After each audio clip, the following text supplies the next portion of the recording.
Muntwe DMK, Moore SJ, Muraka AT, Murulong IK, Mosikatsi S, Mutsecha MA, Mutwale DPA,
MPTL, Mkhacha M, Ntolo NE, Malda CP, Munyai TB, Mutambi AF.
Mfana NQ, Mayback NG, Nalumango RS, Ndabeni Abrahams ST, Ndalane NA, Ndamase P, Ndlozi MQ.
Nila May HE, Nel AC, Nemadzinga Chabalala, J, Ngobo SL, Ngobeni LM,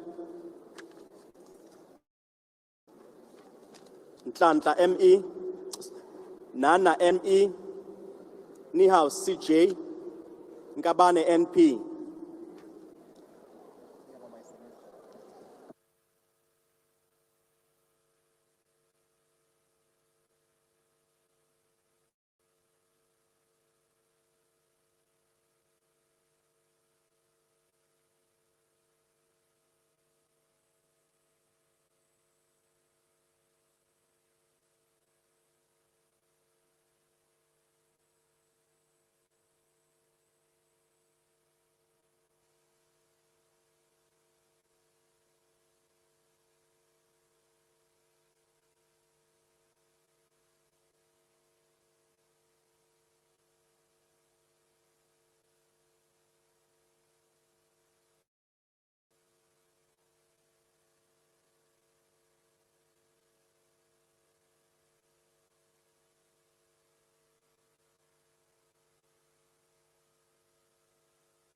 Nkopane NS, Nkosi NE, Nodada BB, Noluchungu NJ, Nontenja CT, Nonsele M, Ngola X, Ntlangwini EN,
Chalinchali LL, Chabeni KPS, Ntuli M, Nyonso M, Nzimande BE, Nzuza NB, Pambo V, Peach WD.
Peterson JS, Pasha MJ, Piri CM, Polwane MB, Blakis WTD, Pool CJ, Potgieter LR, Powell EL, Pule DD.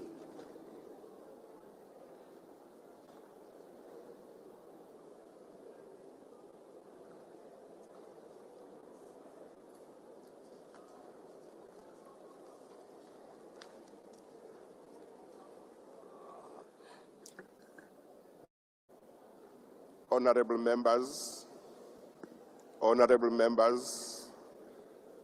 if you could reduce the noise so that those whose names are called will be able to hear when their names are called. Please reduce the noise. Thank you.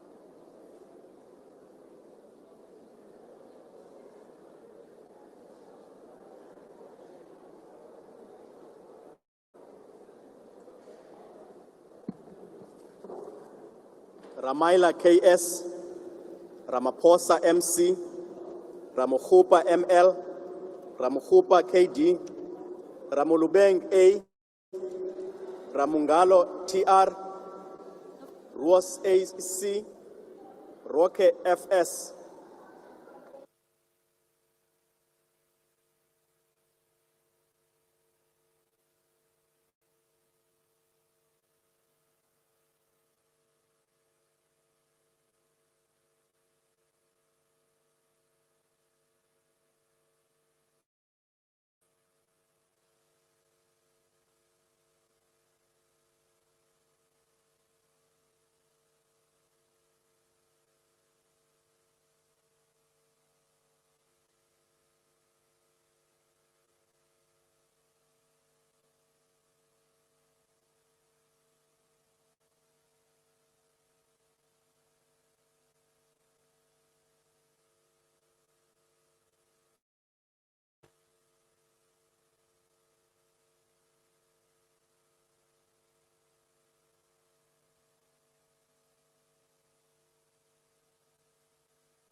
Sangoni, KLN, Sapo, L, Sarupen, AN, Solve, A, Shikering, L, Schreiber, LA, Siabi, AM, Sitlolo, IS, Sikowati, SC.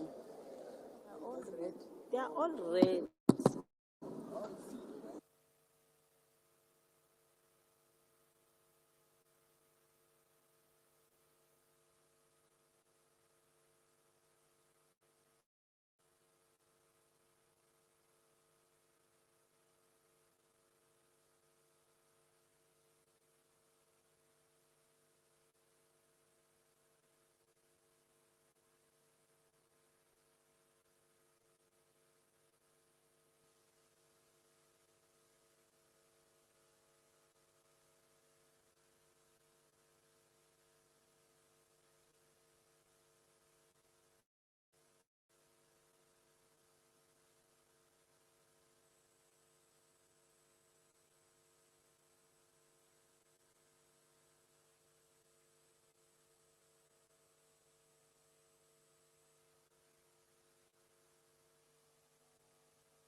Silamulela SD, Senne MM, Shabangu FL, Shelembe ML, Shikwambana M, Shibambu NF, Shibiti TG,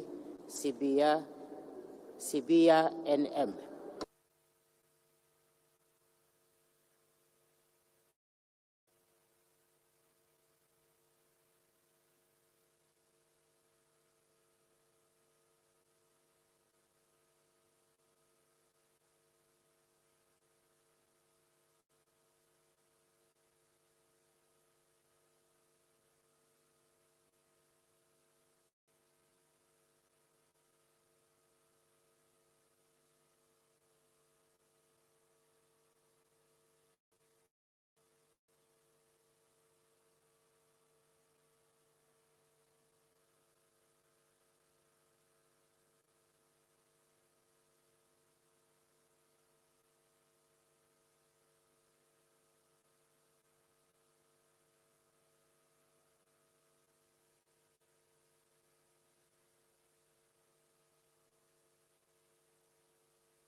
Simelane TP, Singh N, Singh S, Sitole KP, Sitole RJ, Siweya RT, Skosana GJ, Smith CFB, Smith R.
Sokanyile T, Sokopo MM, Somba Masiu NS, Soyu MM, Spies ERJ, Steenhuisen JH, Subrati SI, Swart SN, Swarts B, Tafeni N.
Chana Y, Tembekwayo SS, 3 WM, Tikana Gotiwe W, Tito LF, Tong KC, Tolashe NG, Trolip RAP.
Tsotetsi NT, Van der Merwe LL, Van der Walt D, Van Standen PA, Van Zyl AM, Vilakazi SG, Wakelin KH, Webster NL, Vessels WW.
Whitfield AG,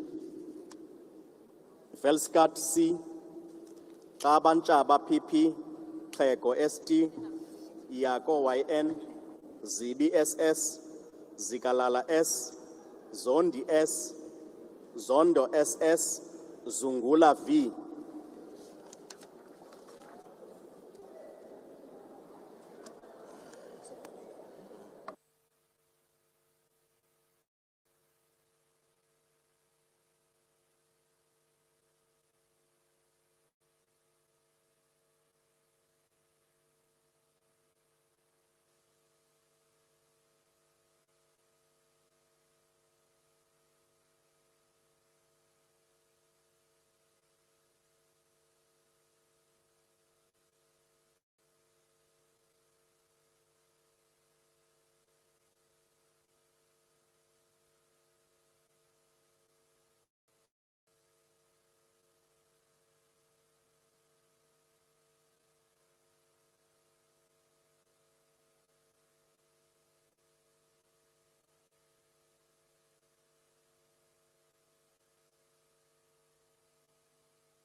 Honorable members,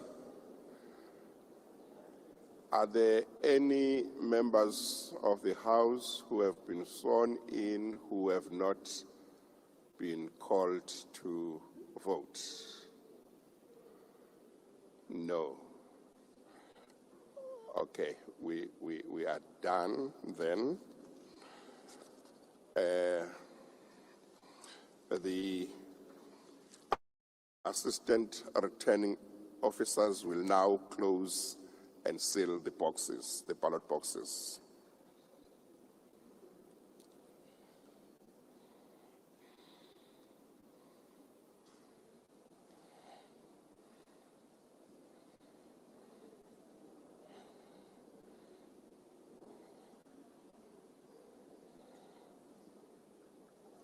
Chief Justice, Yes? can we be explained to the process now? Where are you going with these ballots? I'm sorry? Because it would seem to me a free and fair election with nothing to hide if you count there where we are seeing all of us. But maybe in the intelligence of the Chief Justice, there is something else. We wanted to hear what is the procedure? Why are you closing and all of that? Well, I'll tell you the procedure now. The proceedings are suspended now to enable the returning officer to count the votes and to report to me. The bells will be rung for 5 minutes before resumption of proceedings. Chief Justice, Chief Justice. can these cameras that are showing us here Chief when we Justice? speak, go Yes. also show the vote counting? I'm speaking, Sorry, Chief Justice. I'm sorry, 1 second. I'll give you attention just now. Okay. Second.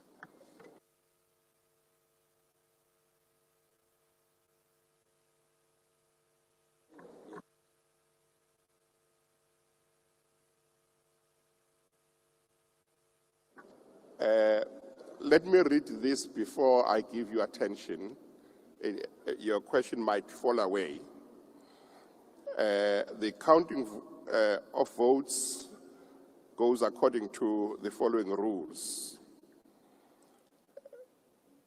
As soon as the voting has been completed, the presiding officer must suspend the proceedings, and the returning officer and the assistant returning officers must remove the ballot box and all papers to a room where the counting is to take place. That's 7-1. 7-2, the ballot box must be opened by the returning officer in the presence of the presiding officer, and the counting of the votes must then be proceeded with.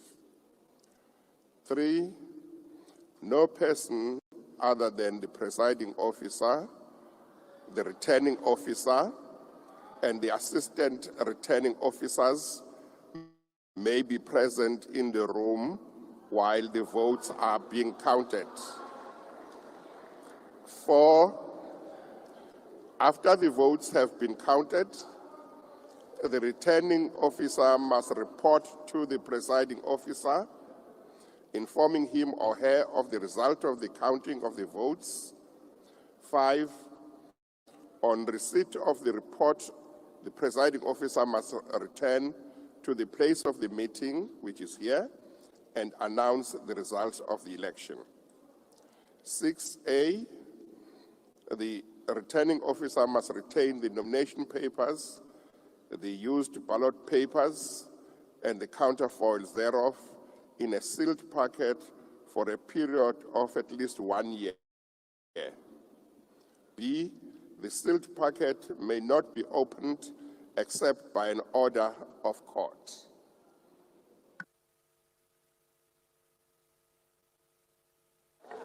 Chief Justice. Chief Justice. Yes, I can. Yeah. Yes. Honorable member. We want to state the simple and obvious fact that Rule 7.3 can't be constitutional can't be consistent with the democratic culture of observing the counting of votes.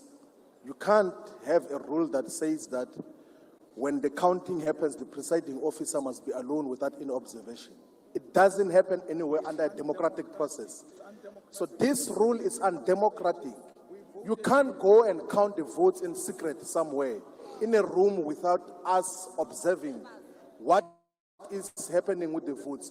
So when we had the secret ballot on President Zuma and majority of, or some members of the ANC, including President Ramaphosa, voted against Zuma in a secret ballot, we counted in the middle of this National Assembly chamber in front of everyone and observing that particular process.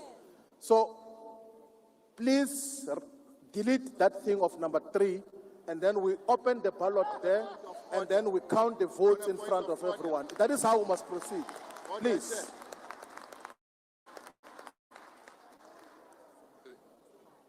This rule has been here for many years.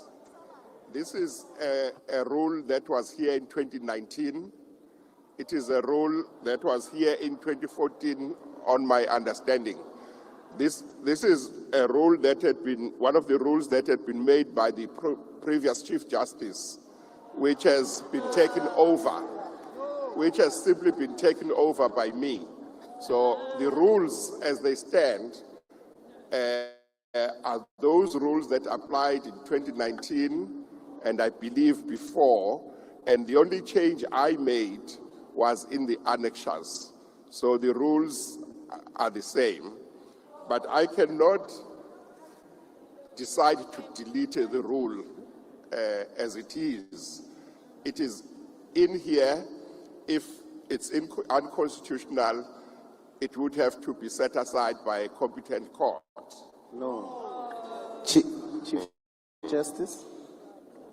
Chief Justice, Yes? may I have your attention this side from the ANC? Yes. I think he's recognizing me, Ebra Buti. I'm sorry, I'm trying to see who is speaking. It's Ndlozi. Oh, yes, yes, okay. Yes, thanks, Chief Justice. Chief Justice, these rules are not the rules of Parliament, number 1. And number 2, you cannot say because apartheid made a law and I inherited it, even if it is undemocratic, I have nothing to do. That can't be a responsible response.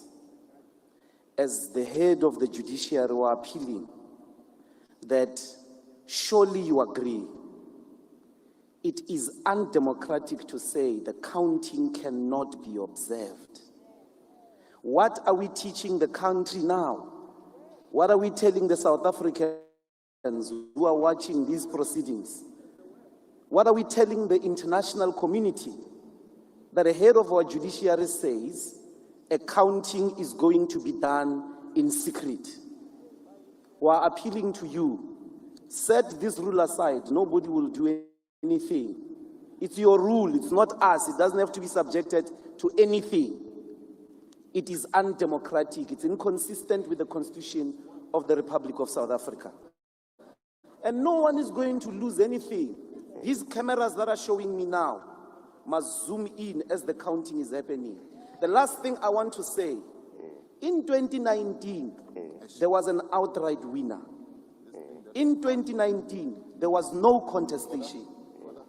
But we have been here when there was a contestation and voting happened in secret, but counting was observed by everyone.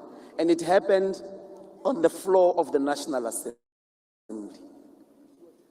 Musi Maimane was contesting, Honorable Musi Maimane was contesting Honorable Gedle Hlekisa Jikijela Mkhonto Zuma.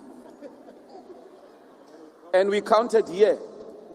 But I'm appealing to you, Deputy, Chief Justice. It's undemocratic to say a counting cannot be observed. Honorable Chief Justice.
I'm going to allow a limited time of discussion on this in terms of Rule 8.3 of the rules governing this sitting, which is part of the amendments that were made yesterday.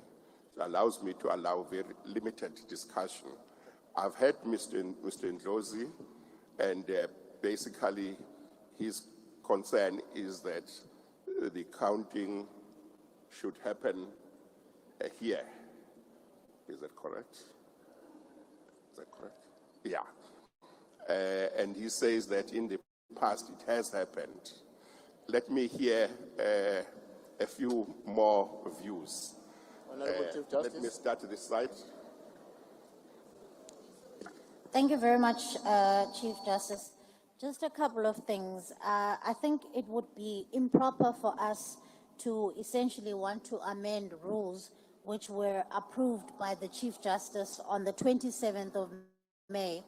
Additionally, these rules were circulated to members of Parliament, and therefore, if members of Parliament had problems with particular rules here, that those should have been raised before. We cannot now be sitting here and asking to amend rules on the fly. It would essentially delegitimize the fact that we've got approved by rules that are governing the section.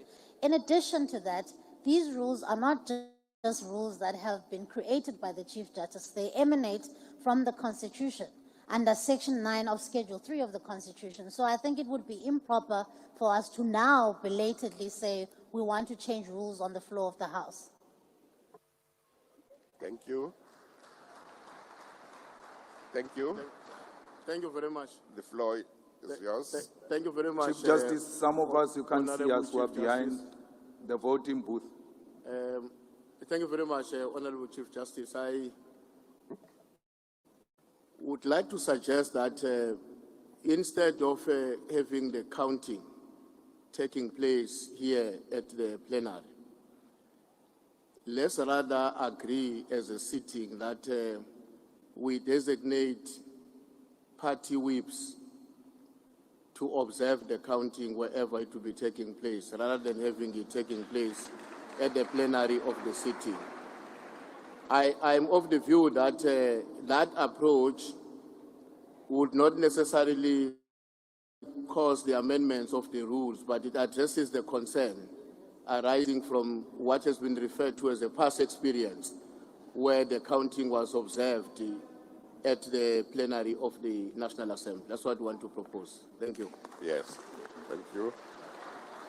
Chief Justice, 1 sec, I'll be with you just now.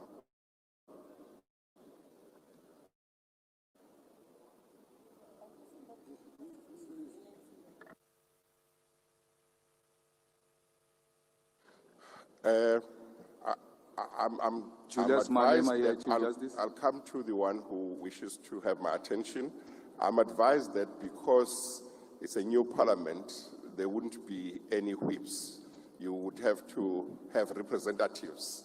So maybe your proposal would need to be amended to say, instead of whips, representatives of parties. Yes, Chief Thank you. Justice, I would support that. Yes, we have okay. each party represented. Thank you. Okay, all right. Chief Justice Julius Malema. Yes, Honorable Malema. Thank you very much, Chief Justice.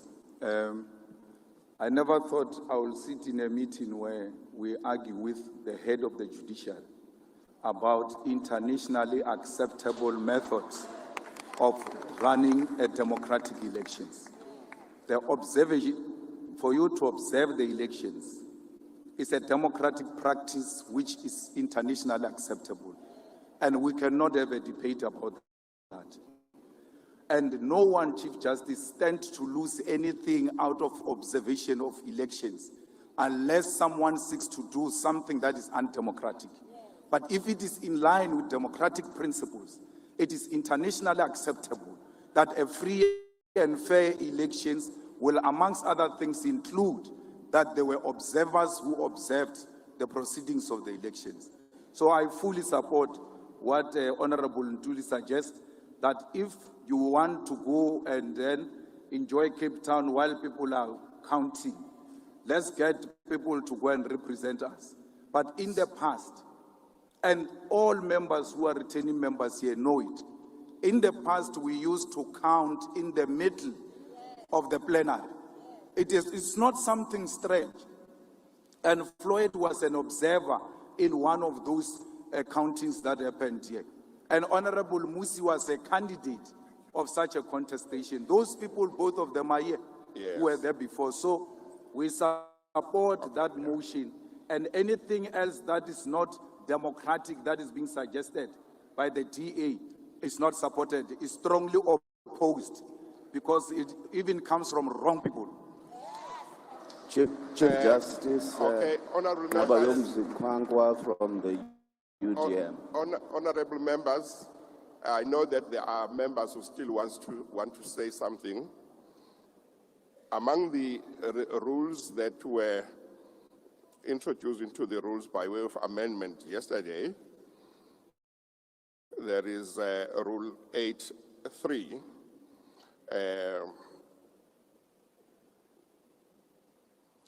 Rule 8, and I'll start reading from 8.1. It reads, this rule shall apply to any procedural matters not provided for in these rules which are relevant to the business of the day. 2, a question of procedure may be raised with the presiding officer's leave by a member, or in the event of an election under these rules in the National Council of Provinces, or head of a provincial delegation on behalf of a delegation, and seconded by another member or by a head of another delegation on behalf of such other delegation as the case may be. 3, if he or she considers it necessary or desirable in a particular case, the presiding officer may permit a discussion of the question and may limit participation in and the duration of the discussion in such manner as he thinks fit. A question of procedure posed by a member and seconded by another member in terms of this rule must address a procedural matter in relation to the proceedings to which these rules apply. And the provisions, the amendments, ultimately give the presiding officer, which is me in this case, to deal with the matter as I see fit, which I read to be a qualification of the other rules. Therefore, unless there is an opposition to the suggestion made by the member here, I'm inclined to accept the proposal that there would be representatives of various parties present when the counting happens. So I'm inclined to one representative per party to observe during the counting in the counting room. It looks like everybody accepts that. Thank you. That is the ruling. We've started now. Superior logic will always prevail. Thank you. Well, we've disposed of that issue, so therefore now I had already said I'm suspending the proceedings, so the proceedings are suspended so that the returning officers can go and count. And representatives, one representative per party may attend and observe.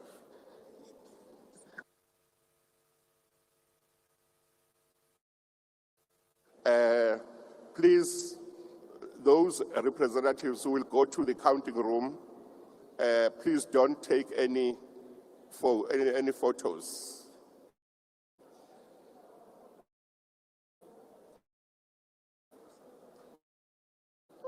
Or if you can, with cell phones. Don't go in there with cell phones. Okay. Chief Justice? Yes. It's Singh from the IFP. Yes. No, we agree with the ruling and the principle of observing. Can we designate those members here as the returning officers were designated before we proceed to the room? So that we'll have an idea of who's representing which party. Thank you. Or you For mean the each record. party can then say who their representative will be? Is that what you mean? Mr. Singh? Yes, IFP will be represented by myself. Thank Okay. you, Chief Justice. Can each party just announce who? Can each party announce who their representative will be, just so that Justice. only the representatives will be allowed in the room? The space is not big. Chief Justice, the ANC. Yes. Thank you very much. The ANC will be represented by Honorable Pemi Majotina. Secretary, you will be taking the names. Thank you very much. Chief Justice, Yes. the United Democratic Movement will be represented by Ngabayo Mzekwankwa. Thank you, UGM. Chief Justice, Thank you. the African Transformation Movement will be represented by the President of ATM, Vuyo Zungula. Thank you. Thank you. Thank you. Chief Justice? Please raise hands. Yes, TA. I thought we were going to go by descending size of parties, but nonetheless, It's too late. Yes. but nonetheless, the Democratic Alliance will be represented by Honorable Sarupin. Thanks. Chief Justice. What is the name? Oh, you've got it, yeah. Sorry, do you want Chief Justice. If you raise your hand, you enable me to see. Yeah, the economic freedom fighters will be represented by Commissar Natasha Ntlangweni. Thank you very much, Honorable Chief Member. Justice, Yes. the Patriotic Alliance will be represented by Jasmine Peterson, Honorable Jasmine Peterson. Thank you. You got the name? Chief Justice, Yes. the ACDP will be represented by Honorable Steve Swam. Thank you very much. Chief Yes. Justice, Build One South Africa will be represented by Nobuntu Hlazo Webster. Thank you very much. You got the name? Chief Justice, Action SA will be represented by Lerato Ngobeni. Thank you very much. Are we done with all the parties? Chief Justice, Yes. the National Colored Congress will be represented by Sakina Frenchman. Thank you very much. Chief Justice, the Freedom Front Plus will be represented by myself, Dr. Mulder. Thank you. Thank you very much. Chief Justice. Chief Justice. Chief Justice. Yeah, can I see a hand up so it makes things easier? UAT Yes. will be represented by Wanda Matlantsi. Okay. Chief Justice, Yes, go ahead. Rise Mzansi will be represented by Makashule Ghana. Thank you very much. Have all parties disclosed the identity of their representatives? It looks like they have. Thank you very much. The proceedings are then suspended.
This is Parliament TV, and thank you for staying tuned on this historic day, the inaugural sitting of the 7th Parliament.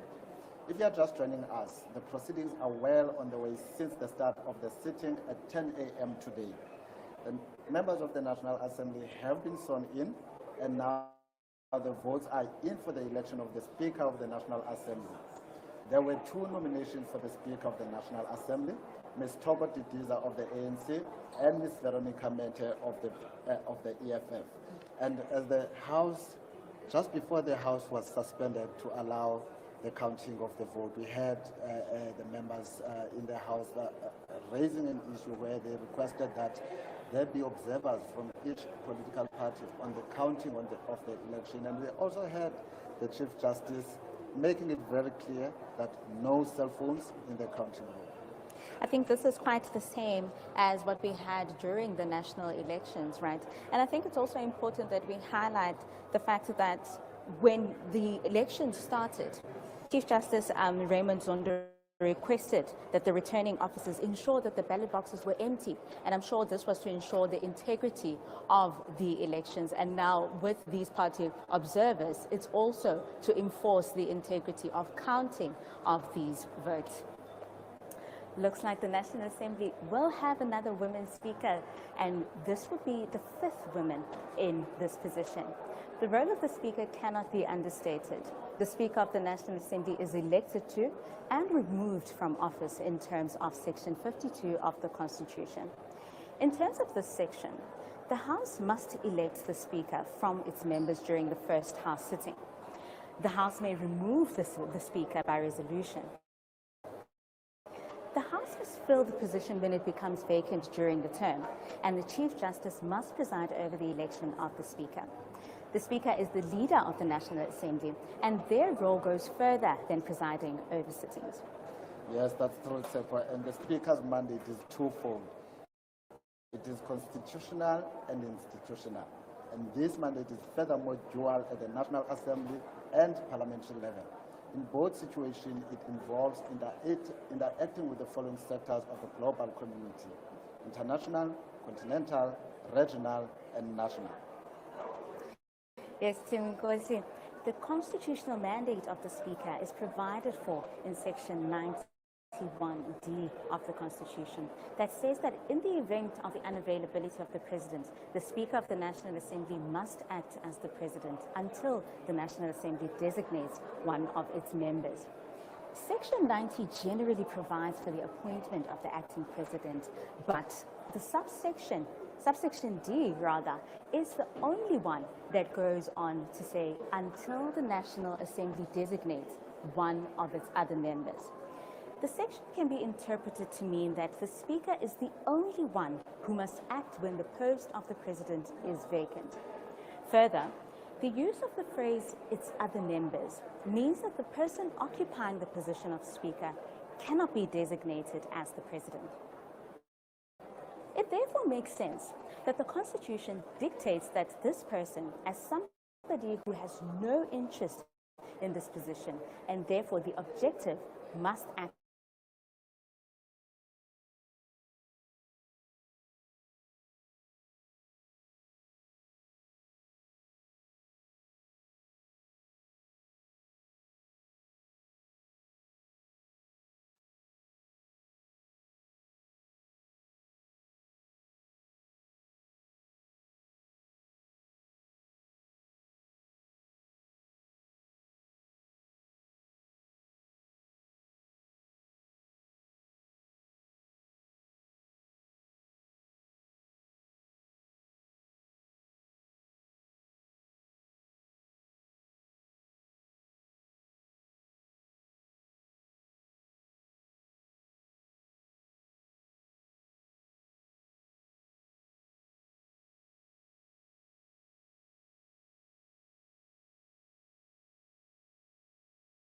The Speaker is the leader of the National Assembly, and the National Assembly has authority to legislate on behalf of the state, including amending the Constitution, entering into bilateral agreements, treaties, and signing international human rights instruments.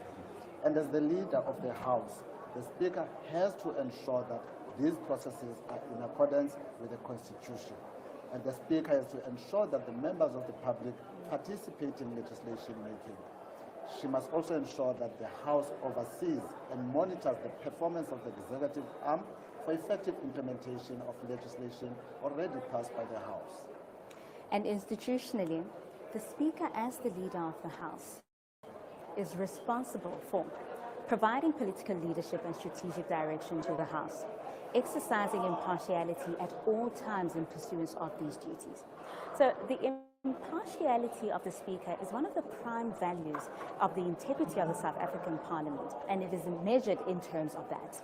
The Speaker, therefore, has the responsibility of being the custodian of this integrity, preserving parliamentary integrity, the decorum of the members of the House, consequently serving as the executive authority of the House, ensuring the smooth running of the House business and its committees, ensuring the development and management of the House program, impartially presiding over House meetings and maintaining order, and chairs the Strategic Parliamentary Committee. Of course, there's also the joint role the Speaker will have with the Chairperson of the National Council of Provinces, jointly presiding over joint sittings. The Speaker and the Chairperson of the National Council of Provinces jointly preside over, provide political leadership, and ensure the development of the annual Joint Parliamentary Program framework for the following structures: the Joint Programming Committee, the Joint Rules Committee, the Executive Committee, the Presiding Officers Forum, the Budget Committee, and the forum of the legislative sector called the Speaker's Forum. Now, this forum is a national structure which is made up of the Speaker and the Deputy Speaker of the National Assembly, the Chairperson and the Deputy Chairperson of the National Council of Provinces, and the Speakers and Deputies from all provincial legislatures. And I'm mentioning the NCOP team because I think it's important to mention that members are making their way from their different respective provinces to Cape Town, because the NCOP first sitting is scheduled for tomorrow, the 15th of June. Furthermore, as the leader of the National Assembly, the Speaker presides over the meetings and provides leadership on Program Committee, Rules Committee of the National Assembly. The Speaker represents the Assembly in matters before courts. She or he is cited as the respondent in matters brought against the National Assembly and initiates action against persons on mandate from the Assembly. The Speaker of the National Assembly is responsible for the provision of quality support services to the House. The administrative element of this responsibility has been delegated to the Secretary of Parliament as the accounting officer in terms of the Parliamentary Services Act, the National Assembly rules, and the new governance model. The Speaker has delegated authority to oversee the function of parliamentary services to the House Chairperson. They must ensure that in developing and implementing of applicable policies, the parliamentary services is always in compliance with the laws governing administration, including the Parliamentary Services Act, Labour Law Framework, laws governing public use of finances and parliamentary policies. The Speaker is also responsible for the transformation of the parliamentary service. And when it comes to the international sphere, Parliament is expected to participate in global issues, and the Speaker represents the institution during the signing of international treaties, conventions, and declarations that must locate South Africa within its strategic place within the global village. She or he also hosts international delegations to the South African Parliament. She or he represents Parliament in the multilateral and bilateral relations. As a necessary consequence, the current Speaker is a member of the following bodies: the Pan-African Parliament, known as PAP, International Board for Information and Communication Technology, the Southern African Development Community Parliamentary Forum, the Inter-Parliamentary Union, the Commonwealth Parliamentary Association. These are just some of where the Speaker has to represent the National Assembly. A huge role indeed. This is a hugely important role also, and would have been a point of contestation during the negotiations between parties after the elections. Well, you are still watching Parliament TV, the first sitting of the National Assembly live from the CTICC. The House has been suspended for the count of the votes, which is being done by the table staff and the Chief Justice, and of course with the party observers. Remembering that 2 women have been nominated for Speaker of the National Assembly, namely Ms. Toko Didiza of the ANC and Ms. Veronica Mende of the EFF. With that, please stay tuned. We'll be right back. I'm from the Democratic Alliance. I'm a returning member. I was part of the 6th Parliament, and now we're part of the 7th Parliament. Well, look, being a member of Parliament, it essentially means that it's a selfless service. You are there to ensure that the aspirations of the people out there are realized in Parliament, but also to make sure that you can represent the best interests of the people and make sure that everything and anything that they would want to achieve, that they can reach their full potential, enabled by good legislation. As legislators, that we can promote and propose good legislation that will serve as a catalyst for people to reach their full potential. Hello, I am Andisiwe Kumatha, and I am from the African National Congress. I'm a new member into the 7th administration of Parliament. Being a member of Parliament is not about me, but it's about what I can do and represent for the people of South Africa. I'm very grateful for the opportunity to represent not only young people, but South Africans across on key policy issues and advocating for those policy issues to ensure that they find expression in our government and that they are implemented and that the value of those policies is felt across South Africa. So I'm very privileged and I'm very grateful for this opportunity, but yet again, it's not about me, but it's about what I am here to do for the people of South Africa. Thank you very much. Welcome back to Parliament TV live at the CTICC, where it has been declared a parliamentary precinct for the first sitting of the National Assembly.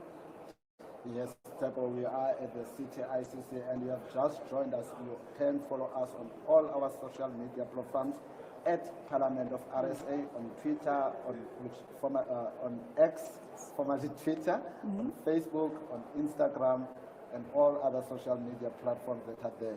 We are live, we are at the CTICC, we are bringing you the first sitting of the National Assembly, and Parliament has been suspended just to allow the counting of the votes. We've seen earlier the members voting for one of the two ladies that have been nominated for the position of the Speaker. As you can see, those are some of the visuals from the chamber, and they are counting all these the nominated persons for the Speaker of the National Assembly. And of course, we heard that there will be party representatives in this, party observers rather, in this counting to ensure that the integrity of counting is upheld. And it's so good, Seppo, when you see such young people representing us in the National Parliament. You know, she's a member of the National Assembly, one of the two houses of Parliament. She shared what she would like to bring into the play, because there are so many issues that affect young people nowadays. So when you see young people like the one which I saw earlier, we become hopeful that issues that affect the youth will be raised strongly in the National Assembly.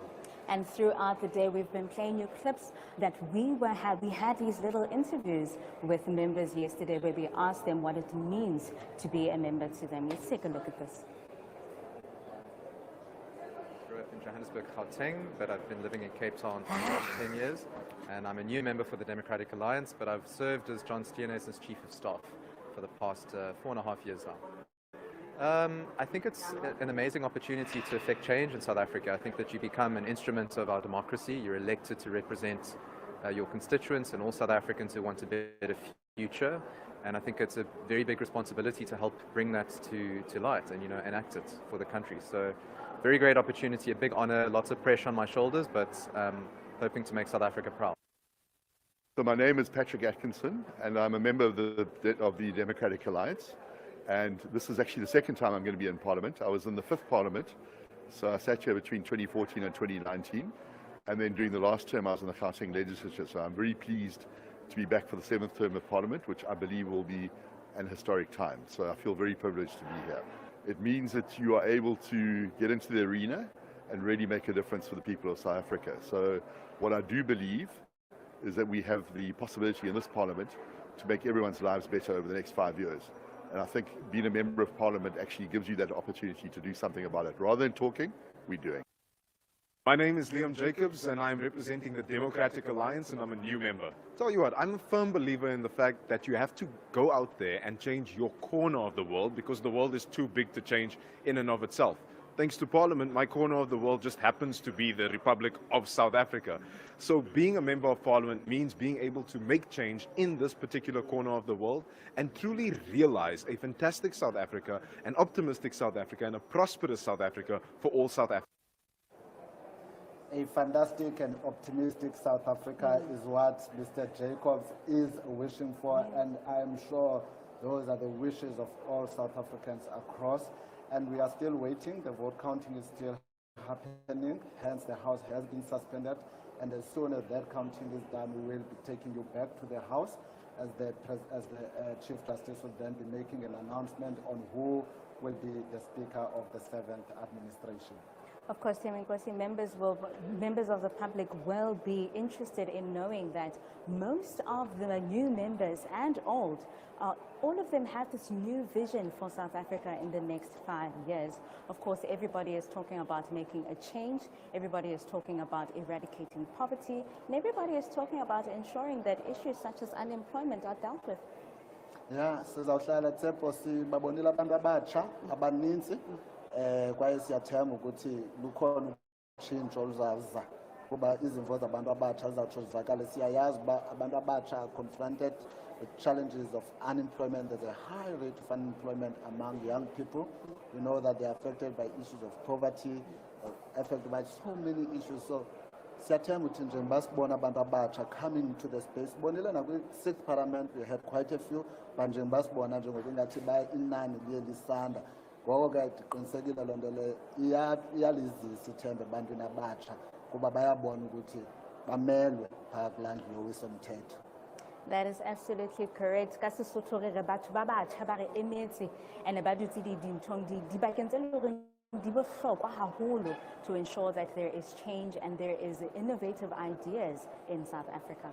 And we always make sure as Parliament TV that we afford South Africans to also participate in these discussions. As such, we can now listen to some of the messages from our members of Parliament. My name is Joe Maswanganyi.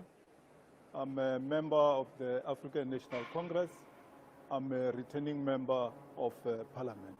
Being a member of Parliament comes with lots of responsibility because the electorate, who are the South African citizens, have bestowed on us the responsibility to take care of their lives, whereby in this Parliament we discuss issues of national interest. Young people have spoken during election time that they need jobs. We have to deliver jobs. They need better education facilities. They walk long distances in some universities where there are no student accommodation. We have to deliver. There is the issue of land. It's a matter that has to be addressed. And many other issues, NHI, poverty, inequality. These are some of the key issues that as a member of Parliament, I have to make sure that they are delivered in this term of office. Igama lam ndinguBabalwa Mathulelwa, ndisuka phaya kwilali yasePholile phantsi koChief uLuphindo eMahlubini eMatatiyela, Eastern Cape. Ndibuya okwesibini ke kule Parliament bendingene ngo-2020. Ndiyabuya ke ngoku okwesibini. Ndisuka kwiqembu le-EFF, Economic Freedom Fighters, ndirepresenta abavoti phantsi kwebhena ye-EFF. Silapha ke as a member of Parliament silwela into yoba mawubuye umhlaba ukuze sikwazi ukukhiqiza ke. Bendijongene ke nalaa committee ye-small business eyona passion nayo ke into ebendisebenza ngayo. Ukuba imember yeParlamente ke kuthetha into yoba xa ulapha uzolwela amalungelo wabantu nokwenzeka kwezinto ezazingenzekanga kwabo bantu ababe previously disadvantaged. So silapha ke ukuzomeka sure ukuthi umhlaba uyabuyela ebantwini kwaye nezomnotho abantu bayakhululeka kuzo kuba yeyona ke ingxaki esenze saba siseParlamente si-EFF kuba abantu bakwazi ukukhululeka ngokwezomnotho. Ilizwe alikwazi ukuma nge-SARS, awukwazi uma ngo-10%. Ufuneke uze ube uyakwazi ukuthi unakekele abantu besizwe sakho, kube khona into iprodusayo. So elilizwe ke elingenayo neplot yetamatisi awukwazi ke uba ungacreate amathuba omsebenzi. So sidinga ke uba umhlaba mawubuye sikwazi ukukhiqiza kubekho ii-factories amafama. Sithi mazibe khona ke ii-markets ezikwaziyo ukuthi ziqophisane nabo Pick n Pay nazo zonke ii-sectors. Even i-petrol station karhulumente iyadingeka because sifuna ukuthi abantu bakwazi ufumana imisebenzi 1, 2 sikwazi usebenzisa from i-profit yemali esiyigenereyithayo sisisizwe ngaphandle koSARS ngoba uSARS uthathwa kanye ngonyaka mali.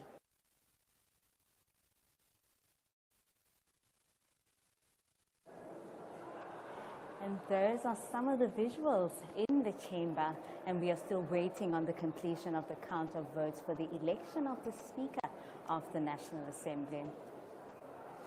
Yes, Tsepo, as you can see there on the screen, that there's not much members in there. I think members have also used this time to take a comfort break as we sit and wait for the completion of the counting of the votes. So you can see there in the House, there's there's quite a number of voting booths, and that is where members would have cast their secret ballots.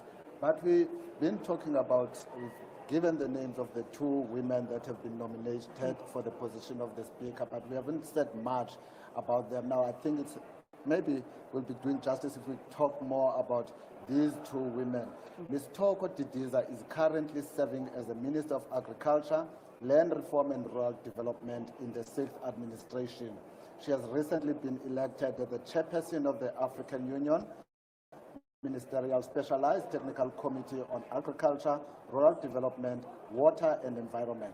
She has a vast ministerial career. From 1994 to 1999, she served as the first woman Deputy Minister of Agriculture during the late Nelson Mandela's tenure.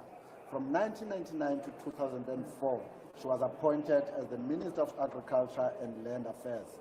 And from 2004 to 2006, she continued in the same portfolio as the Minister of Agriculture and Land Affairs. And it was during this time of office that Ms. Didiza convened the National Land Summit in 2005, which involved a wide range of stakeholders to reflect on South Africa's land reform policies. In 2006 to 2008, Ms. Didiza was appointed as the Minister of Public Works. Other career positions and activities include Ms. Didiza was re-elected as a Member of Parliament in the 5th administration and appointed as the House Chairperson, Internal Arrangements. In 2016, she was elected as the Chairperson of the Commonwealth Women Parliamentarians Africa region. And politically, she has served as a member of the National Executive Committee and the National Working Committee of the African National Congress from 1997 to 2007 and was re-elected in 2012 up to date. So she's a seasoned politician by all accounts. And the other candidate vying for Speaker of the National Assembly is Ms. Veronica Mente. She is the National Chairperson of the EFF since 2019 and has been a member of the National Assembly since 2014. Ms. Mente started nurturing her political ambition as far back when she was in school. She was an active member of campus politics. Ms. Mente began her professional career as a bodyguard to the then mayor of Cape Town. She was a barefoot lawyer in the township of Khayelitsha and assisted workers who had their rights abused in different ways in the workplace. Ms. Mente was one of the 15 volunteers who worked with the Advisory Office, Labour Community Advice, Media and Education Centre in Khayelitsha. With her knowledge, which she acquired informally through her self-learning, she was always able to help workers in her hometown, Khayelitsha. She went on to do a volunteer service for the LMA's MEC, Labour Community Advice, Media and Education Centre in Khayelitsha. In 2013, when the EFF was founded, she was part of the first people to join the party. During her term as a Member of Parliament in the 5th and 6th Parliament, Ms. Mente was a member of the following committees: the Standing Committee on Public Accounts, the Standing Committee on the Auditor General, Well, those are the nominees for the position of the Speaker of the National Assembly. We are waiting with bated breath to hear who the first elected presiding officer of the 7th Parliament will be. Stay tuned to Parliament TV as we build up to this sitting of the National Assembly. And for now, let's look at what is a legislature. Welcome to the Civics Academy Governance Series. In these videos, we explore different aspects of democratic governance and the concept of the separation of powers as one of the key features of democracy. In this video, we look at the legislative branch of government, its responsibility and tasks. Democracies are characterized by the separation of functions and powers between the three branches of government: the legislature, the executive, and the judiciary. Each branch checks the power of the other two so that there is a balance of power between them. The legislature is responsible for passing laws and for holding the executive branch of government accountable. The legislative authority in the national sphere of government is vested in Parliament, which is the supreme legislative power in the country. At provincial level, the legislature is represented by the provincial legislatures, and in the local sphere by the municipal councils. In this video, we will focus on the national level and outline what Parliament is and what it does, in line with Chapter 4 of our Constitution. The South African Parliament is situated in Cape Town. It is the place where our elected representatives meet and carry out their work. Our Parliament is bicameral. That means that we have two houses of Parliament, known as the National Assembly and the National Council of Provinces. The National Assembly is made up of 400 representatives from different political parties, called Members of Parliament, or MPs. South Africans indirectly elect MPs every 5 years by casting votes for the party of their choice. Seats are then allocated to each party based on the number of votes the party received, using the proportional representation system. Each party compiles lists of candidates, and MPs are allocated from this list in the order the names are listed. Half of the 400 MPs are selected from national party lists, and the other half from provincial lists. A party needs to obtain about 45,000 votes for every MP representing it in the National Assembly. This system allows for smaller parties, and therefore minority interests, to be represented in our legislature. Soon after the national election, the Chief Justice, who is the head of the judiciary, swears in the members of the National Assembly. We explain the role and functions of MPs and political parties, as well as different aspects of elections in the Civics Academy election series. The second House of Parliament is the National Council of Provinces. It came into existence in 1997 and is the body that represents provincial interests at the national level of the legislature. The National Council of Provinces has 90 members. Each of the 9 provinces nominates 10 delegates to this council.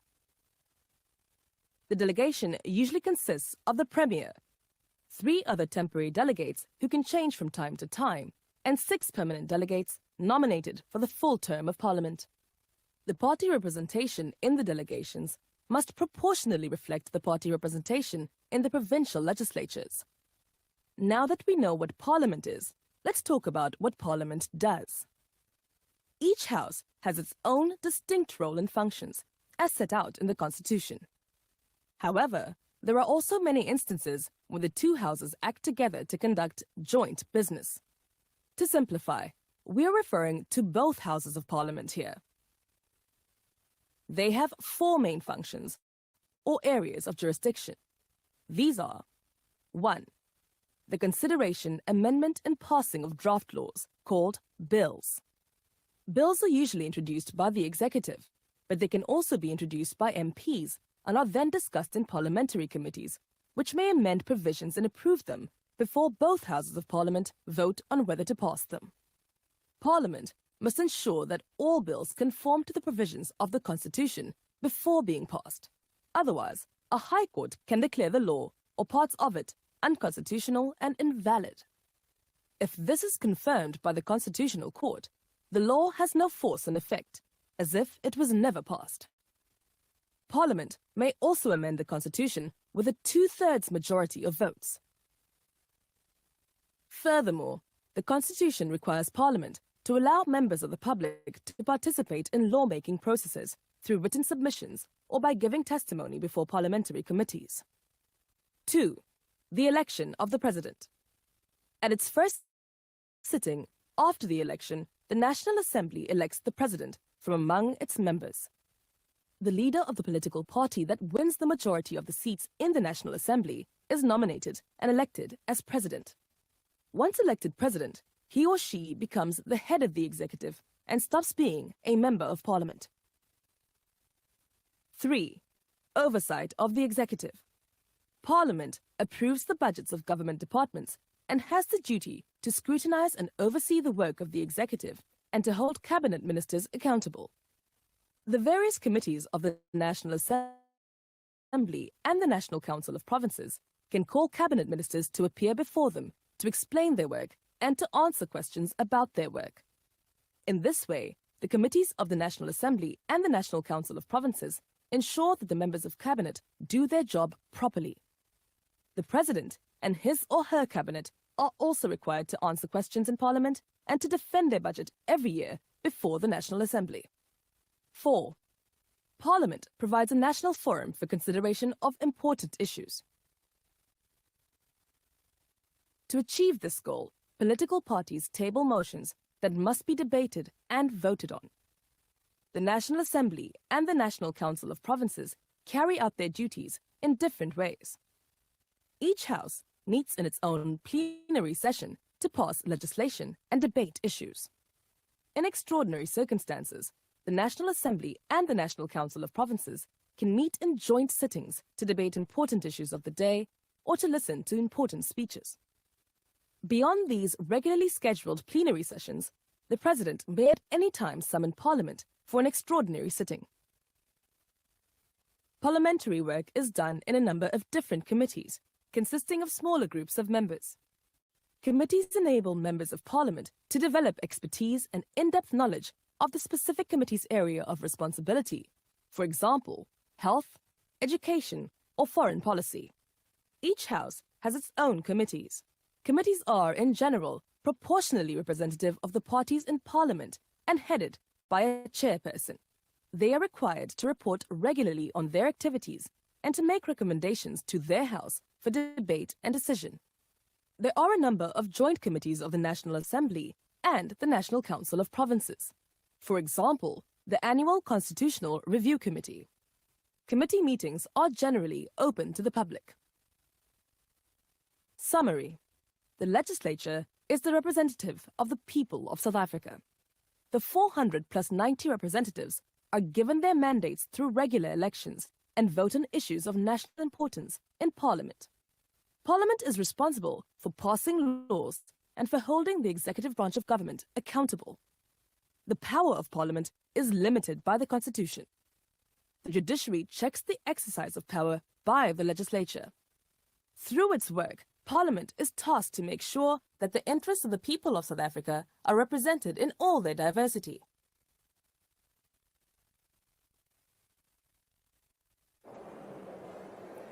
And welcome back to Parliament TV live at the CTICC, where this premises has been declared as the parliamentary precinct.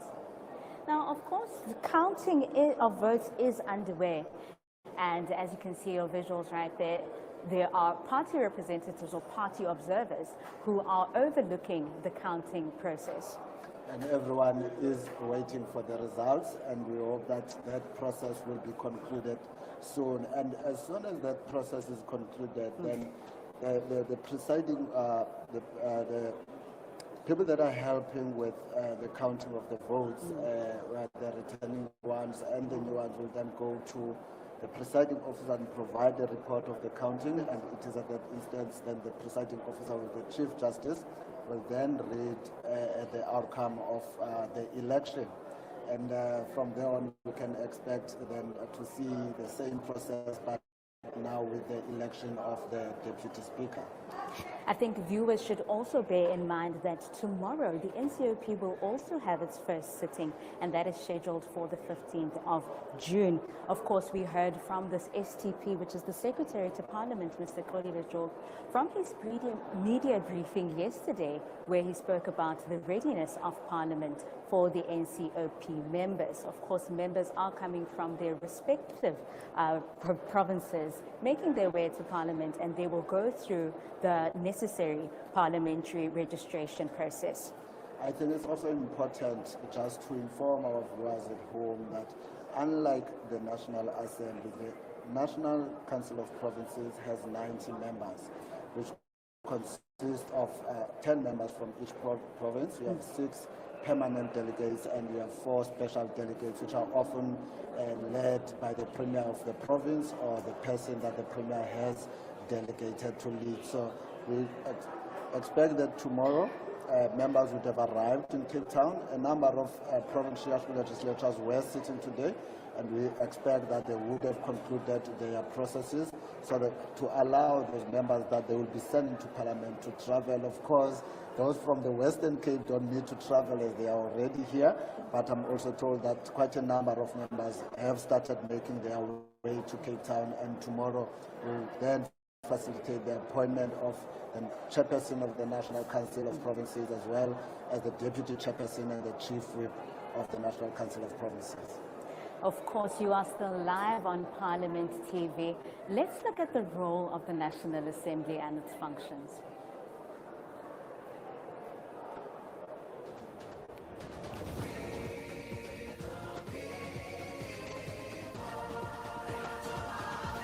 Building our great South African nation together. The Parliament of the Republic of South Africa consists of 2 houses, the National Assembly as well as the National Council of Provinces. These 2 houses exist to uphold the nation's hard-earned democracy. The National Assembly is elected to represent the people and to ensure governance by the people under the Constitution. This is done by overseeing the executive, passing laws, providing a national forum for public debate on important issues, and choosing the country's president from its members. And I accordingly declare the Honorable Cyril Matamela Ramaphosa duly elected President of the Republic of South Africa. The NA consists of 400 members of parliament who are elected through a system called proportional representation. The NA has various office bearers responsible for various functions, the most important being the presiding officers. At the beginning of each administration, one of the NA's very first responsibilities is to elect the presiding officers of the House, this being the Speaker and the Deputy Speaker. They are entrusted to run the affairs of the NA. They oversee meetings and make sure that members of Parliament speak freely but adhere to the rules of the House. In addition, each political party in the NA elects a chief whip to run its affairs. As mentioned, Parliament passes laws. This is done by referring bills to committees for processing and debating those bills. The House can approve, reject, or refer bills back to committees for further discussion. The National Assembly also has a constitutional mandate to carry out oversight on the executive. Oversight is carried out by scrutinizing, monitoring, and overseeing the actions of the government or any other organ of state in respect to the implementation of the laws, the application of the budget, and observance of the Constitution.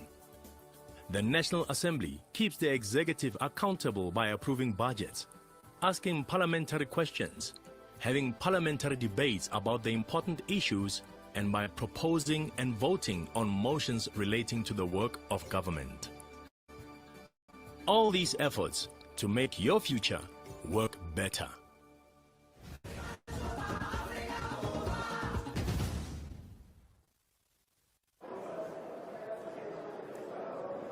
Well, Welcome back. You're still watching the live broadcast of the first sitting of the National Assembly. And we are still waiting as the votes are being counted for the position of the Speaker. We have two nominations from the floor, Ms.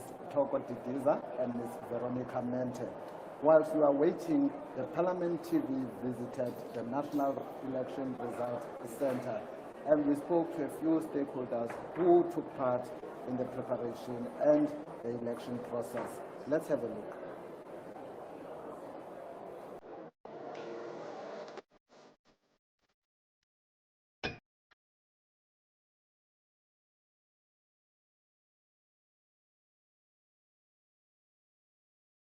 The CSIR, in collaboration with the SABC, are once again part of the South African elections, using its prediction models for the South African national and provincial elections, a model that the CSIR introduced since the 1999 general elections.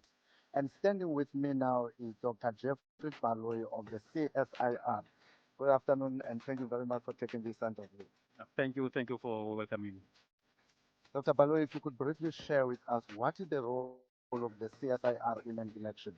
Okay, the role of the CSIR, and as you said, we collaborate with the SABC, is to utilize our expertise as a scientists and engineers to come up with a prediction model that can help assist the country and especially society at large to really track how well the elections are unfolding as the IEC is busy giving out the results as they come through from the different voting districts. And what are these models that the CSIR is using to arrive at its predictions? We have developed mathematical statistical models that will look at the data that we collected from previous elections. And from there, we develop the algorithms and into a software package that we can use to predict what results to expect once we reach a particular level of voting district declarations. So this is not the first election, obviously. Now, based on the previous elections, have these predictions really given you the outcome that you would like to see? Yes, I don't want to brag, but absolutely.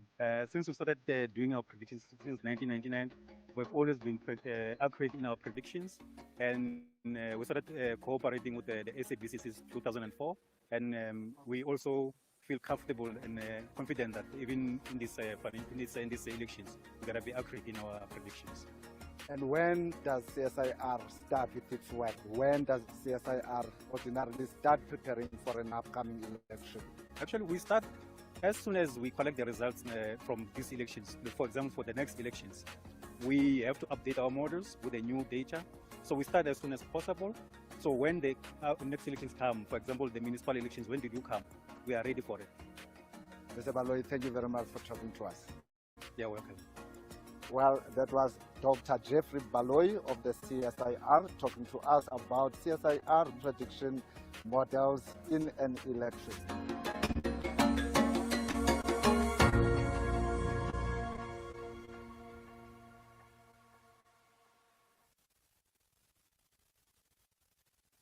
Having voted, they're interviewed and asked a number of questions, usually takes about 15 minutes. These voting stations are selected according to their demographics, geographic position, and their socioeconomic makeup. We follow the best international standards in terms of weighting and analyzing this data, and indeed credit must go to the Election Commission for investing in elections. Thank you so much. And our role has been mainly to involve ourselves in civic education that relates to stages of the electoral processes. As you are aware that elections are 5-year cycle. So what we do in the 5-year, we engage the work of the IEC on its various stages. For example, if it is about voter education, it is about encouraging people to register to vote, any education around electoral processes. We are experts in that area, and we work with communities, we work with civil society groups to empower and to educate people around electoral processes. What were some of the critical issues that you picked up during your observer mission in the voting stations? So what we involved ourselves was we focused on various stages of the electoral process, but much more of our emphasis was to events leading to the election day. So what we did was to train our observers. We trained a number of observers, both local and from the region, who formed a group of impartial observers whom we deployed in 8 provinces. Let's see, for being transparent in terms of communication of throughout the election cycle. We could realize if you go to IEC website, you get information that today there was issue about the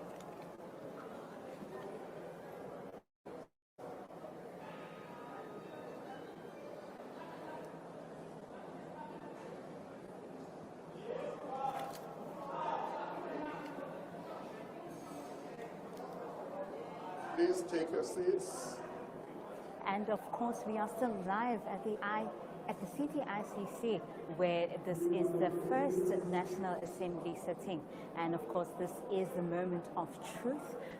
There was nominations of 2 women, Miss Thokoza Didiza and Miss Mente. And now the members of parliament voted.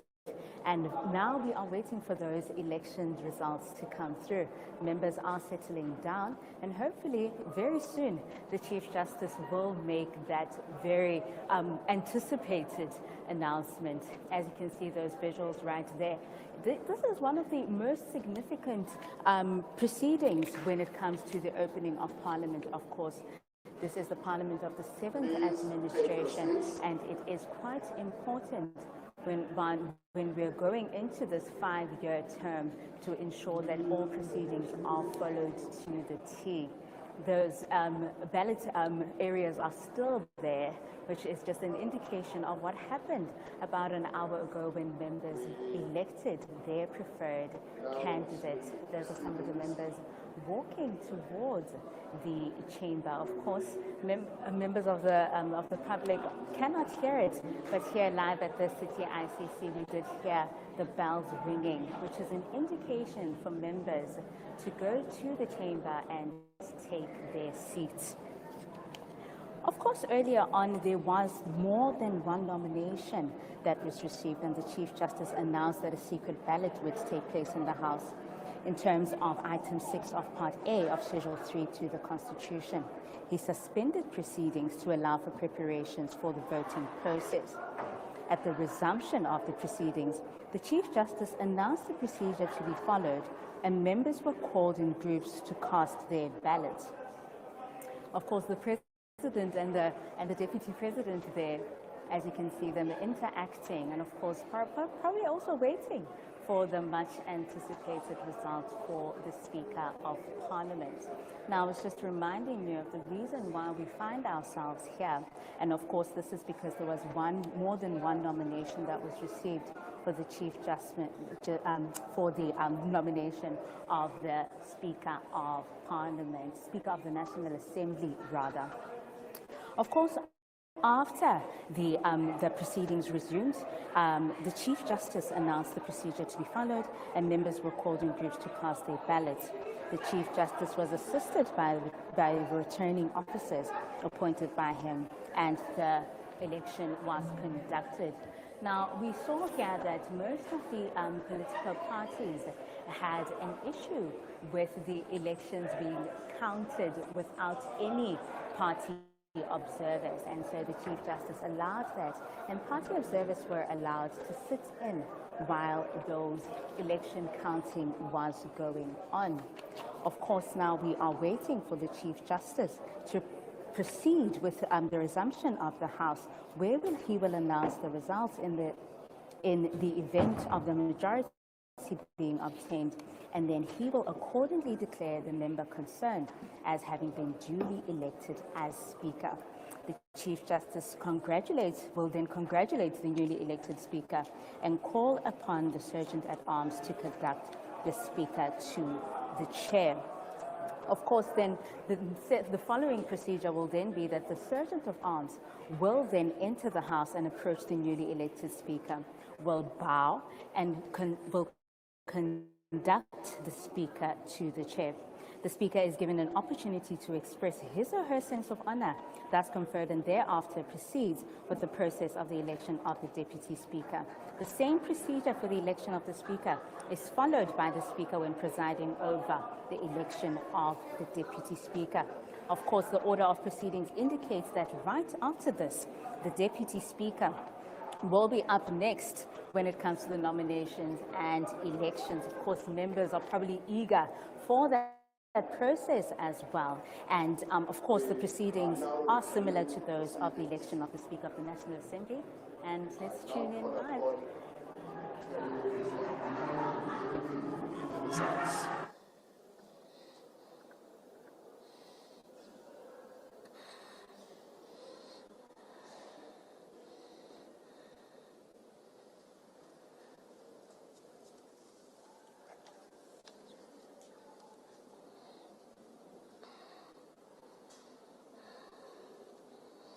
The results read as follows. Total number of ballot papers issued, 341. Total number of ballot papers counted, 341. Total number of spoiled and invalid ballot papers, 9. And of those 9, 8 are spoiled and 1 is invalid. And the one that is invalid refers to a case where a member asked for another paper after realizing that he or she had made a mistake and was then issued with a new ballot paper. Then the candidates, Honorable Didiza, 284. Honorable, silent. Let me finish the results, please. Honorable Mentenkuna, 49.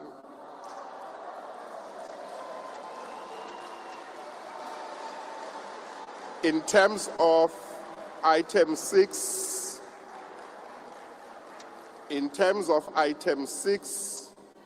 of Part A of Schedule 3 of the Constitution, I accordingly declare Honorable Didiza duly elected Speaker of the National Assembly.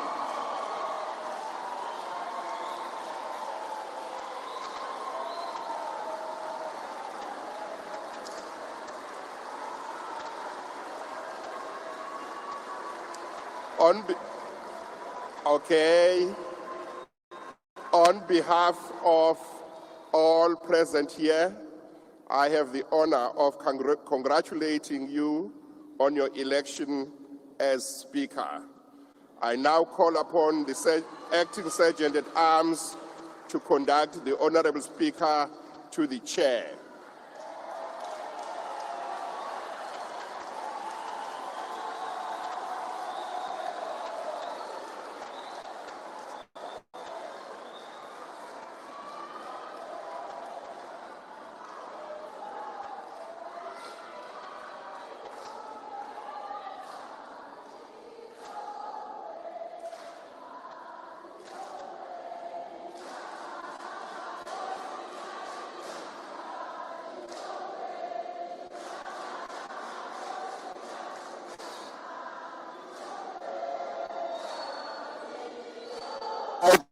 The DA will enter the song.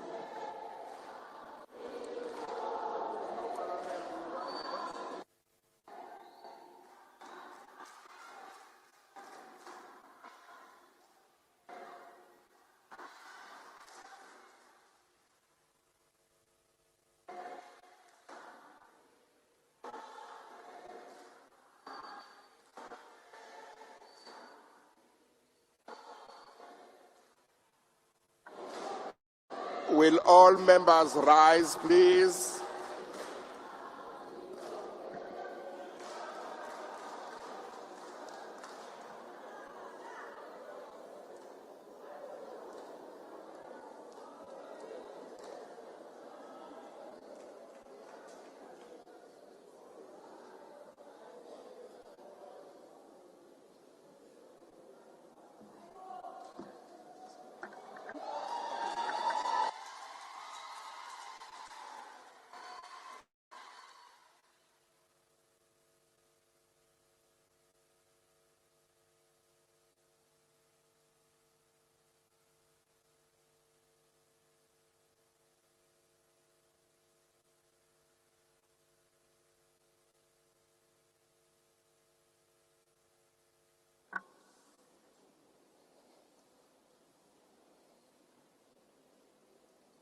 Thank you very much. You may be seated.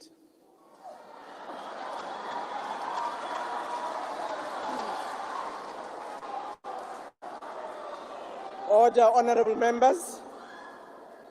Chief Justice, Your Excellency the President, Deputy President, honorable members of Parliament, the leaders of the various parties present here, the people of South Africa.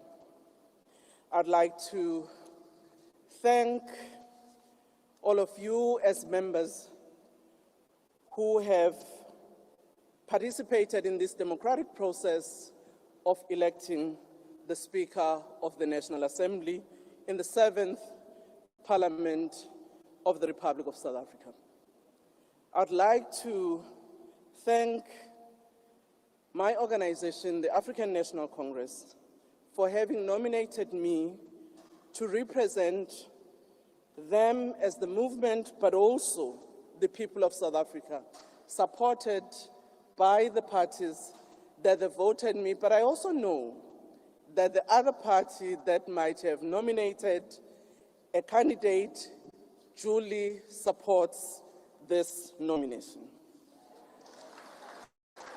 But as a country and as a democratic state, we have an opportunity to express our views, representing our constituency, and that's why we have to elect and participate in such a process, where then the one who is elected take the responsibility, but it does not mean that those who might have voted differently are not supportive of the work of the institution.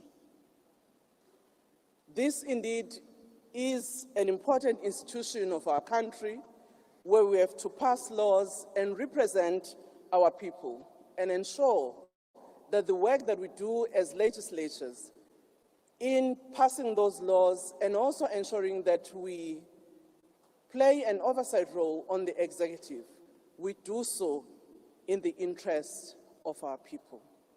The role of the Speaker is that of ensuring that we conduct the debates in this Parliament within the rules in a manner that is fair. And I commit that I will, working with the team in the Speaker's office, together with the House Chairperson that will be duly elected, do exactly that. I also commit that I would work with all the parties, led by their whips and their representatives, to make sure that we conduct the business of this Parliament in a manner that indeed reflects the will of the people of South Africa. Thank you very much for this honor. We now continue with the business of the day.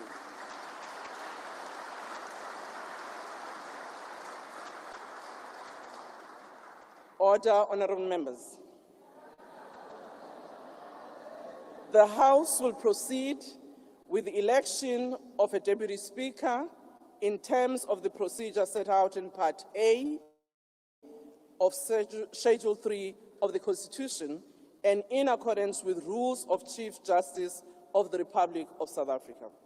Members are reminded that there will be no debate and that each nomination must be submitted on the prescribed form and duly seconded. There will now be an opportunity for nomination of candidates for the election as Deputy Speaker of the National Assembly. Speaker. Honorable Member Shibambo. No, thank you very much, Speaker, and best wishes on your election as the Speaker of the National Assembly.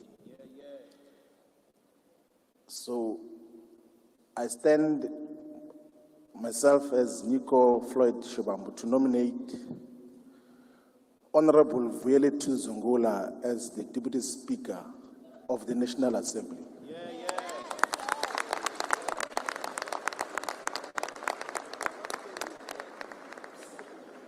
Thank you very much. Thank you very much for that nomination. Is there a seconder to the nomination? I see an honorable member at the back. Ke a leboha Speaker. Lebitso la ka ke Lehlohonolo Wonderboy Mahlatsi from UAT. Ke seconda kgetho ya Vulelethu Zukulu. Thank you very much.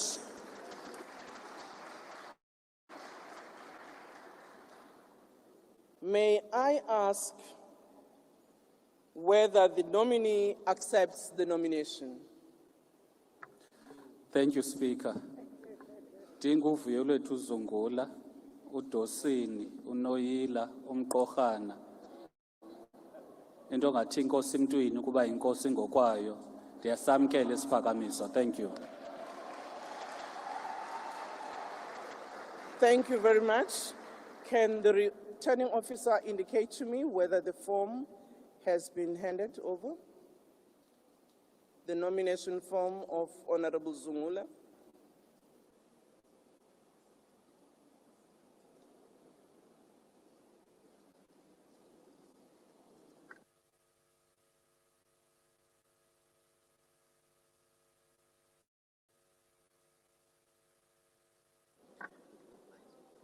Thank you very much. We have received the form of nomination of Honorable Zungula. It has been signed accordingly by both the one who nominates and the seconder, as well as the nominee himself. I would like to confirm with Honorable Zungula whether the signature on the form is the one that he acknowledged it's his. Yes, it is. Thank you very much, Honorable Zungula. Are there any nominations? Honorable Kwarue? Thank you very much, Speaker, and a huge congratulations on your election. I would like to, as Siviwe Gwachube from the Democratic Alliance, nominate Dr. Annelie Lotriet for the position of the Deputy Speaker, please. There's a doctor in the house. Thank you, Honorable Member. Is there any seconder for the nomination? Honorable Member. Speaker, I, Desiree van der Walt of the DA, second the proposer for Dr. Annelie Lotriet as the Deputy Speaker. Thank you. Thank you. May I ask whether Honorable Lotriet, as a nominee, as nominated, accepts the nomination? Madam Speaker, I, Annelie Lotriet, accept the nomination.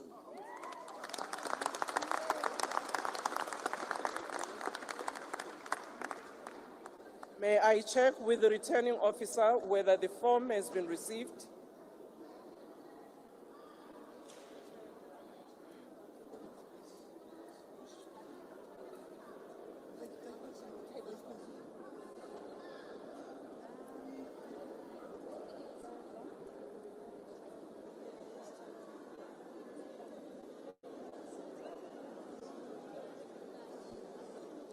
Thank you very much. The form has been received. It duly complies. The nominee and the one who seconded, as well as the one who has been nominated, Honorable Lotriet, has been signed accordingly. If I may check, Honorable Lotriet, whether you can acknowledge that the signature on the form is yours. Honourable Speaker, I confirm the signature on the form is mine. Thank you very much. We have got 2 candidates for now. Are there any nominations from the floor?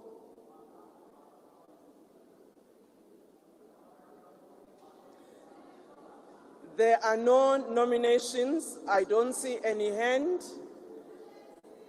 Thank you very much. Given that we have 2 candidates,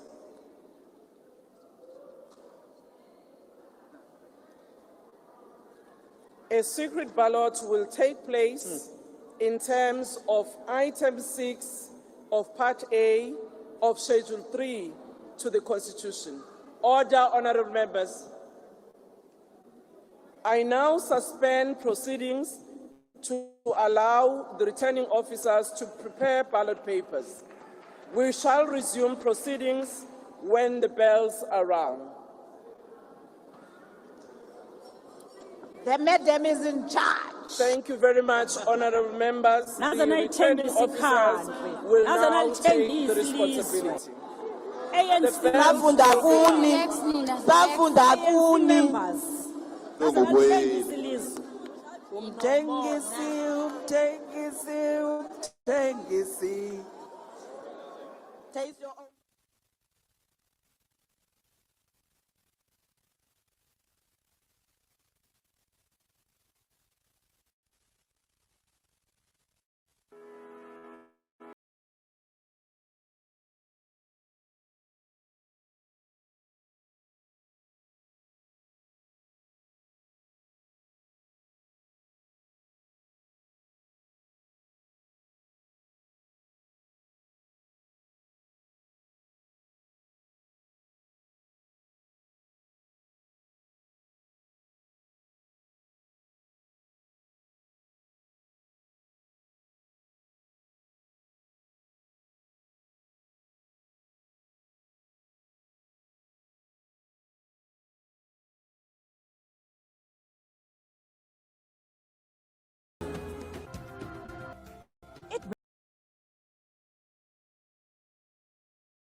Eight, you are inside the National Assembly and you can see the members up on their feet and singing. And indeed, Honorable Toko Didiza has been duly elected as the Speaker of the National Assembly and presided over the nomination of the Speaker.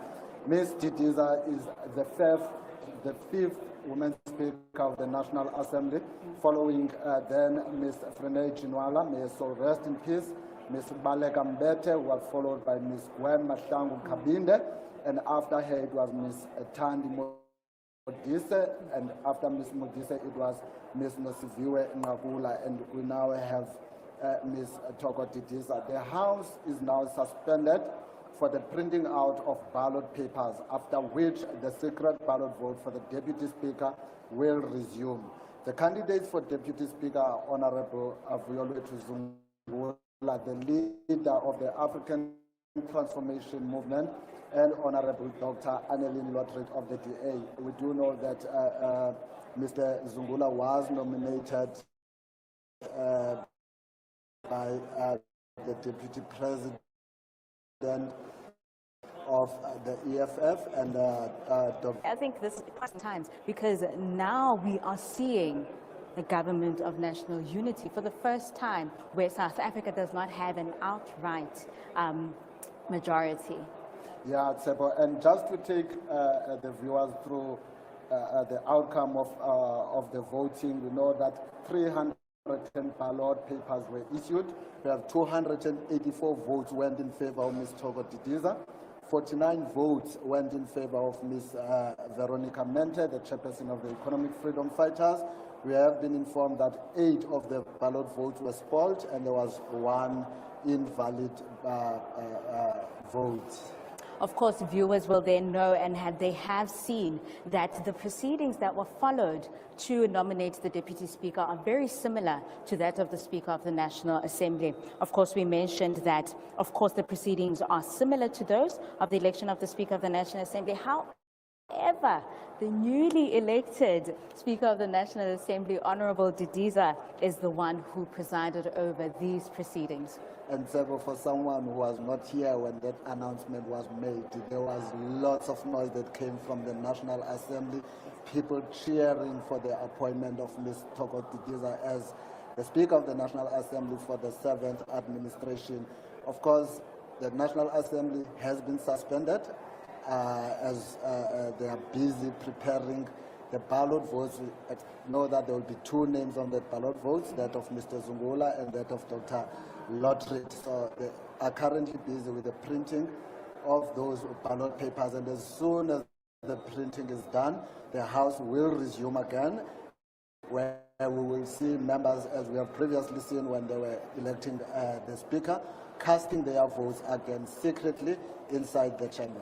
And of course, this goes back to what you were speaking to, that the fact that the House has been suspended right now is to print those ballot papers. This shows that Parliament has no preemptive idea of what is going to happen within the parliamentary sitting.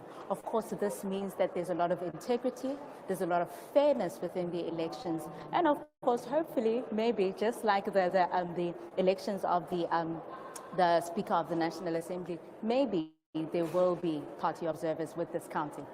Yeah, whilst we wait for that process to unfold, the election of the Deputy Speaker, which slightly different from the election of the Speaker, is now being presided by the newly elected Speaker. Ms. Didiza should preside over the election of the Deputy Speaker.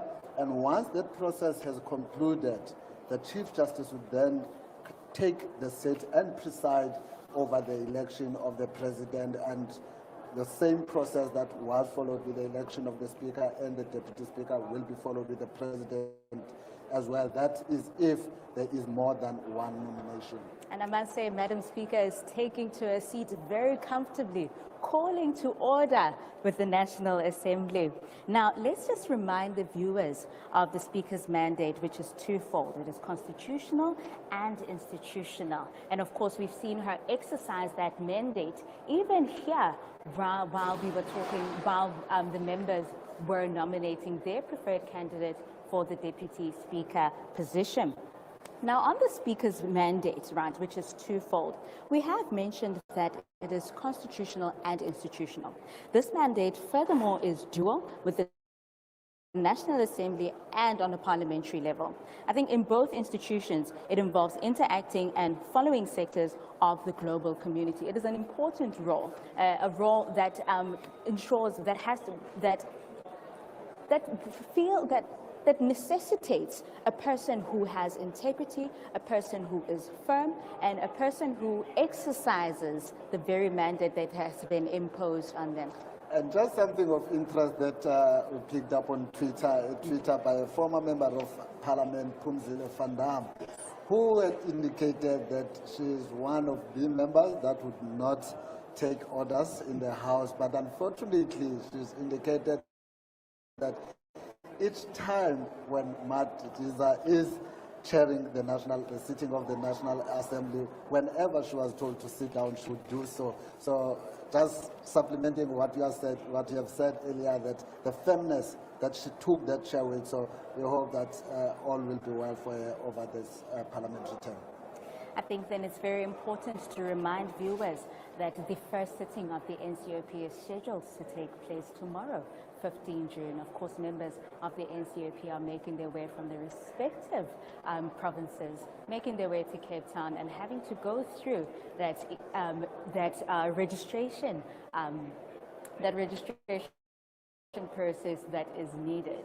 Of course, the NCOP differs a little bit from the National Assembly. Let's do a little difference between the National Assembly and the NCOP.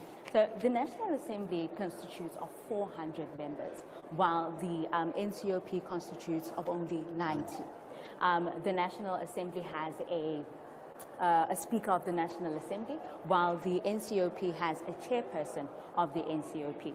The National Assembly then has a Deputy Speaker of the National Assembly, while the NCOP then has a Deputy Chair. Responsible for various functions, the most important being the presiding officers. At the beginning of each administration, One of the NA's very first responsibilities is to elect the presiding officers of the House, this being the Speaker and the Deputy Speaker. They are entrusted to run the affairs of the NA. They oversee meetings and make sure that members of Parliament speak freely but adhere to the rules of the House. In addition, each political party in the NA elects a chief whip to run its affairs. As mentioned, Parliament passes laws. This is done by referring bills to committees for processing and debating those bills. The House can approve, reject, or refer bills back to committees for further discussion. The National Assembly also has a constitutional mandate to carry out oversight on the executive. Oversight is carried out by scrutinizing, monitoring, and overseeing the actions of the government or any other organ of state in respect to the implementation of the laws, the application of the budget, and observance of the Constitution. The National Assembly keeps the executive accountable by approving budgets, asking parliamentary questions, having parliamentary debates about the important issues, and by proposing and voting on motions relating to the work. All these efforts to make your future work better.